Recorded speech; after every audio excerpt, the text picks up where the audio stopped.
आप सुन रहे game of death का एपिसोड संख्या 34वां। अब आ गया। ठीक है, वह गेम हार गई, जिसके बाद सजा के रूप में उसने डांस करना शुरू कर दिया। उस दौरान उसने अपना टॉप उतार फेंका, मगर बाकी के कपड़े अभी भी उसके तन में मौजूद थे। उसके बाद क्या हुआ? हॉल में अंधेरा छा गया। वानी बोली, दरवाजा बाहर से लॉक हो गया। रोहतास ने बताया, एक मुर्गा पंख फड़फड़ाता हुआ हमारे बीच आकर गिरा और एक तरफ को भागता चला गया। सैंडी ने बताया, उसके बाद कुछ सेकेंड ही बीते थे कि वहां खून की बारिश शुरू हो गई। और तुम लोग चाहते हो कि हम तुम्हारे इस बकवास पर यकीन कर लें? यह सच कह रहा है इंस्पेक्टर। अन्ना ने सैंडी का समर्थन किया। अरे खून की बारिश कोई समझ में आने वाली बात है? हो बराबर रही थी सर। साथ ही किसी के जोर जोर से हंसने की आवाज भी कानों तक पहुंच रही थी। कहते हुए सैंडी ने हनी के ऊपर जाने तक का सारा किस्सा बयान किया। फिर बोला, सबसे ज्यादा हैरानी वाली बात लगी हनी का ये कहना कि जाती हूँ पापियों, देखना आज ऐसे जलवे दिखाऊंगी कि तुम्हारे होश उड़ जाएंगे। होश तो सच में उड़ गया इंस्पेक्टर साहब, क्योंकि वैसा कहते कहते उसका जिस्म हवा में ऊपर की तरफ उठता चला गया। फिर एक वक्त वह भी आया जब हनी हमें दिखाई देना बंद हो गई। लाइट थी नहीं और मोबाइल की रोशनी उतने ऊपर तक पहुंच नहीं पा रही थी। किडनैपर ने कहीं तुम्हारे द्वारा बांधी गई रस्सी के जरिए ही तो उससे ऊपर नहीं खींच लिया था? अगर खींच लिया हो तो उसके छत की तरफ उठते चले जाने में हैरान होने की बात क्या है? पहली बात तो यह है कि इंस्पेक्टर की उस रस्सी को गेम खत्म होते के साथ ही उतार लिया गया था, और नहीं भी उतारा गया होता तो कैसे कोई उस रस्सी में नीचे खड़ी हनी को फंसा सकता था? कोई हुक वगैरह तो लगा नहीं था उसमें। और लाख रुपए का सवाल ये कि उसे जबरन खींचा जा रहा होता तो वह ये कहती कि हमारे होश उड़ा देगी, उल्टा चिल्ला रही होती, हमसे बचाने को कह रही होती। फिर वहां से निकलने से पहले उसने नैना पर हमला भी तो किया था। कैसा हमला? नैना ने बताया, पक्का उसी ने किया था? मेरा मतलब है वहां अंधेरा था, ऐसे में ये भी तो हो सकता है कि हमला करने वाला शख्स कोई और रहा हो, मगर तुम्हारे करीब क्योंकि मधु ही थी इसलिए सहज सोच लिया कि जो कुछ घटित हुआ वह मधु के ही किए हुआ था। हो सकता है, नैना ने कबूल किया, मगर इतनी गारंटी फिर भी कर सकती हूँ कि थी वह कोई लड़की ही। जिन हाथों ने मेरे चेहरे पर अपना पंजा गड़ाया था वह बेहद मुलायम थे, जो कि किसी मर्द के नहीं हो सकते, और बाकी दोनों लड़कियां के भी नहीं हो सकते थे। रोहतास बोला, क्योंकि दोनों ही उस वक्त हम चारों लड़कों के साथ दरवाजे के पास खड़ी थी। तुम लोगों को सच में भूख लगी है? ऑफ कोर्स लगी है, तो फिर टाइम पास क्यों कर रहे हो? आप गलत सोच रहे हैं सर, हम में से कोई भी टाइम पास नहीं कर रहा, और ऐसा भी नहीं है कि इस तरह की घटना हमारे साथ पहली बार घटित हुई हो। इसलिए हमें यकीन है कि हवेली में जो कुछ भी घटित हुआ वह किसी भूत प्रेत के ही किए हुआ था। पहले क्या हुआ था? कहीं तुम्हारा इशारा राहुल हांडा की गुमशुदगी की तरफ तो नहीं है? जी हाँ, उसी की बात कर रहा हूँ मैं। जैसे इस बार हनी को हमसे दूर कर दिया गया, वैसे ही 2 महीने पहले राहुल को भी किसी ने गायब कर दिया था। पुलिस ने उसे तलाशने में कोई कसर उठा नहीं रखी होगी, मगर सच यही है कि आज भी उसकी गुमशुदगी एक पहेली ही बनी हुई है। उन दिनों तुम लोगों की संख्या 9 थी? नहीं, उस वक्त भी हम 8 ही थे। तब तक जयदीप अभी पापी नहीं बना था। इसने तो राहुल के गायब होने के बाद अभी हाल ही में करीब 1 महीने पहले हमें ज्वाइन किया था। 20 दिन पहले जयदीप ने संशोधित किया। राहुल के बारे में भी हम बात करेंगे, मगर जरा ठहर कर, अभी जरा मधु पर वापस लौटो। जब तुम लोगों को उसका जिस्म हवा में ऊपर उठता दिखाई दिया तो क्या खड़े खड़े बस तमाशा ही देखते रहे? उसे बचाने की कोशिश नहीं की?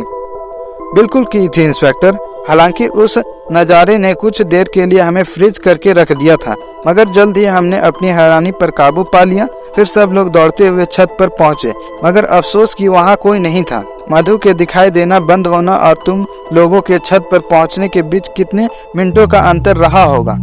3 से 4 मिनट, बड़ी हद 5 मिनट, लेकिन उससे ज्यादा नहीं। फिर भी कुछ दिखाई नहीं दिया, मगर छत पर नहीं, भीतर हॉल में।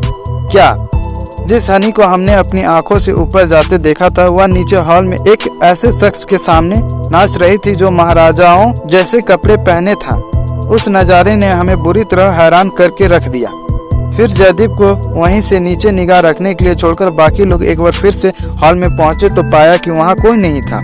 हाँ, नैना वहां बराबर पड़ी हुई थी, खून से लथपथ, बेहोश। फिर जयदीप ने हमें बताया कि हमारे नीचे पहुंचने से पहले ही नृत्य बंद हो चुका था और दोनों वहां से गायब हो गए थे। उसके बाद क्या हुआ? लाइट आ गई, म्यूजिक बज उठा। अरशद ये देखने गेट पर चला गया कि क्या दरवाजा भी तब तक खोला जा चुका था।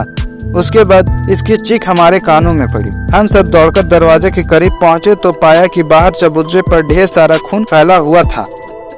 अगर था भी तो उसे साफ करने की जरूरत क्यों पड़ी? जैसे का तैसा क्यों नहीं छोड़ दिया तुम लोगों ने? हम भला ऐसा क्यों करते? फिर किसने किया? नहीं जानते। हो सकता है वह काम भी वहाँ मौजूद पिशाच का ही रहा हो जिसने खून साफ तो क्या किया होगा। नैना बोली, हाँ, पी जरूर गया होगा। सुना है रिक्त पिपासु पिशाच ऐसा ही करते हैं। पागल हो गई है? ऐना उसे झिकझोरते हुए बोली, फर्श पर फैला खून भला कोई पी कैसे सकता है? हाँ, चाट चाट कर साफ जरूर कर दिया होगा। ऐसे कहकर उसने जुबान को 2-3 बार बाहर निकाल कर यूं एक्ट किया जैसे सच में कुछ चाट रही हो। तुम लोग जेल जाना चाहते हो?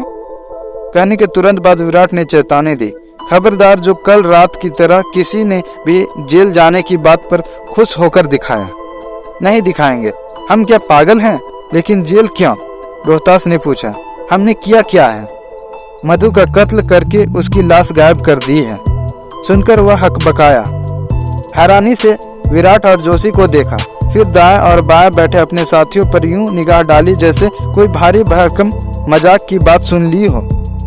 इसलिए विराट आगे बोला, तुम लोगों की भलाई इसी में है कि सब कुछ सच सच बता दो, वरना बहुत बुरी बीतने वाली है तुम पापियों के साथ। इतनी बुरी कि आत्मा तक त्राही त्राही कर उठेगी। बुरे और अच्छे की परवाह हम नहीं करते इंस्पेक्टर, सैंडी बोला। लेकिन हनी का कत्ल हमने नहीं किया। कर भी कैसे सकते हैं? वह तो जान थी हमारी। ओह नो डार्लिंग, ऐना रो देने वाली अंदाज में बोली। अगर हनी तुम्हारी जान थी तो मैं कौन हूँ? क्या तुम मुझे चीट कर रहे थे? समझने की कोशिश करो बेबी, वह बड़े ही प्यार से बोला। जान से मेरा मतलब है हम सब उसे बहुत प्यार करते थे। इसलिए करते थे क्योंकि वह हमारी दोस्त थी, हम में से एक थी। सच कह रहे हो ना? Of course sweet heart. Virat बड़े ही धैर्य के साथ उनकी बकवास सुने जा रहा था, मगर जोशी रह रहकर यूं कसमसा उठता जैसे अभी उनमें से किसी को पकड़कर पीटना शुरू कर देगा। वह कर भी देता, मगर विराट लिहाज करके जैसे तैसे खुद को शांत रखने की कोशिश किए जा रहा था। हनी को अगर तुम लोगों ने नहीं मारा, विराट ने आगे पूछा, तो उसके गायब होने की खबर पुलिस को क्यों नहीं दी? भाग क्यों खड़े हुए थे वहां से? सच यही है इंस्पेक्टर की चबूतरे पर फैला खून देखकर हमारा मन बहुत विचलित हो उठा था। उस नज़ारे ने जैसे यकीन ही दिला दिया कि हमारी प्यारी दोस्त अब इस दुनिया में नहीं थी। इसलिए हनी को ढूंढने की असफल कोशिश के बाद हम सब वहीं से हरिद्वार के लिए रवाना हो गए। हरिद्वार ही क्यों, सुकून की तलाश में। बहुत अच्छा किया। उन हालात में उससे बढ़िया भला और क्या हो सकता था? कहकर उसने पूछा, मोबाइल ऑफ क्यों कर रखा था? हम नहीं चाहते थे कि किसी को हमारी हरिद्वार जाने का पता लगे, और कोई बात नहीं थी, ऐना बोली। चाह भी कैसे सकते थे इंस्पेक्टर? नैना जोड़ा। आखिर शांति की खोज में जा रहे थे, ऐसे में पुलिस या हमारे घर वालों के फोन आने शुरू हो जाते तो मन और ज्यादा विचलित नहीं हो उठता? तो फिर इतनी जल्दी वापस क्यों लौट आए? और लौटे तो घर क्यों नहीं गए? हवेली में जाने की क्या जरूरत थी? आचार्य जी ने कहा था कि मन अशांत हो तो शांति की तलाश हमेशा उसी जगह से करनी चाहिए जहां से हृदय में अशांति ने अपनी पैठ बनाई हो। इसलिए हरिद्वार से लौटकर हम सीधा उस हवेली में पहुंच गए। यकीन के काबिल तो तुम लोगों की कहानी में कुछ भी नहीं है बच्चों। फिर भी थोड़ी देर के लिए तुम्हारे ही कहे को सच मान लेता हूँ। अब ये बताओ कि राहुल के साथ क्या हुआ था? तुम लोग 10 बजे होटल रॉयल ब्यूटी की छत पर अपनी महफिल जमा चुके थे। उसके बाद से बताना शुरू करो, कोई एक बात भी छूटनी नहीं चाहिए। वहां पहुंचकर हमने सबसे पहले डांसिंग फ्लोर के टुकड़ों को आपस में जोड़ा और नाच गाना शुरू कर दिया, जो कि बहुत देर तक चलता रहा। बीच में 11:30 बजे हमने डिनर भी किया, मगर ड्रिंक नहीं किया क्योंकि गेम खेलना अभी बाकी था। इसलिए नशे की तलब को हमने गेम खत्म होने तक के लिए जबरन काबू में कर लिया था। करने क्या वाले थे उस रात। होटल की छत पर पानी की बड़ी बड़ी टंकियां रखी हुई थी।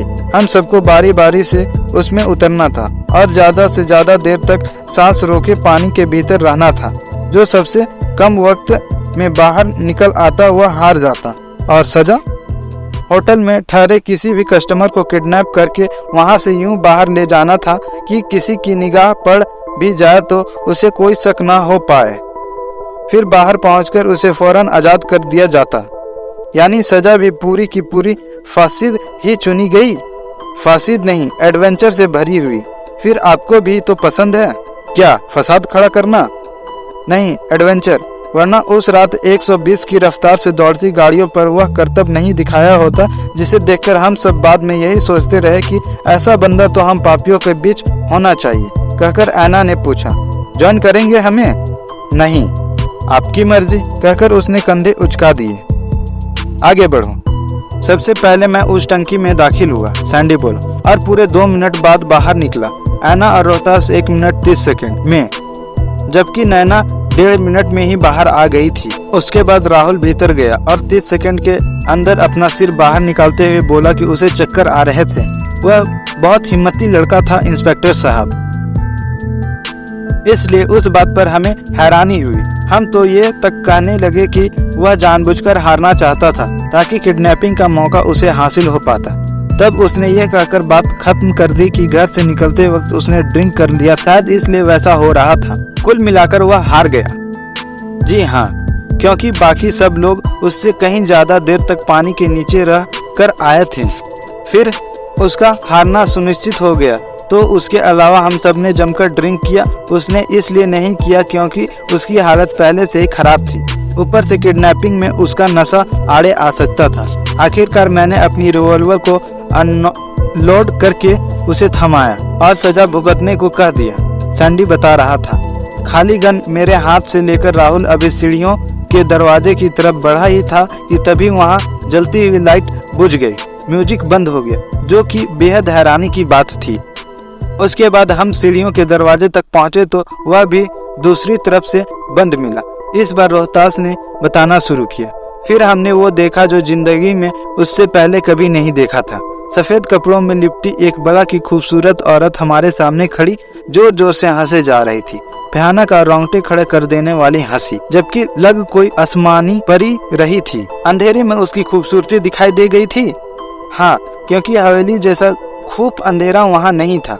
हमें तो उसे देखने के लिए मोबाइल का टॉर्च भी नहीं जलाना पड़ा। नशे में तो थे ही, ऊपर से भूत प्रेत जैसी बातों पर यकीन भी नहीं था तब तक, इसलिए चूहल के लिए उससे सवाल जवाब भी करने लगे। कैसा सवाल? जैसे कि वह कौन थी और वहाँ क्या कर रही थी? क्या हम चारों लड़कों की रात रंगीन करने आई थी, या हम में से कोई एक पसंद आ गया था उसे? हमने तो उसे ड्रिंक भी ऑफर किया था सर। जवाब मिला?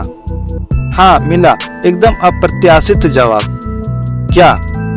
उसने अपना एक हाथ राहुल की तरफ फैलाया, फिर अचानक ही उसकी बाह लंबी होती चली गई। वह हमसे 6-7 फीट दूर खड़ी थी, मगर हमारे देखते ही देखते उसका बढ़ता हुआ हाथ राहुल की गर्दन पर कस सा गया। उसके मुंह से गो गो की आवाज निकलने लगी।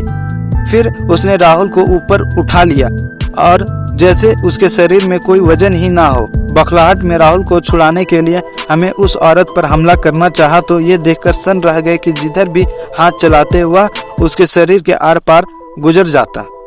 फिर विराट ने बड़े ही सब्र के साथ पूछा। देखते ही देखते दोनों के शरीर हवा में ऊपर उठते चले गए। हमारी समझ में कुछ नहीं आ रहा था, इसलिए बस राहुल राहुल चिल्लाते रहे। आखिर एक वक्त भी आया जब आसमान में ऊंचा पहुंचकर वह दोनों हमें दिखाई देना बंद हो गए। बीवी ऐना बोली, इंस्पेक्टर साहब को उस सॉन्ग के बारे में भी तो बताओ जो अचानक ही वहां रखे हमारे म्यूजिक सिस्टम में प्ले होने लगा था। कौन सा सॉन्ग? विराट ने पूछा। गुमनाम है कोई, वानी बकायदा लय के साथ गाने लगी। बदनाम है कोई, किसको खबर कौन है वो। अनजान है कोई।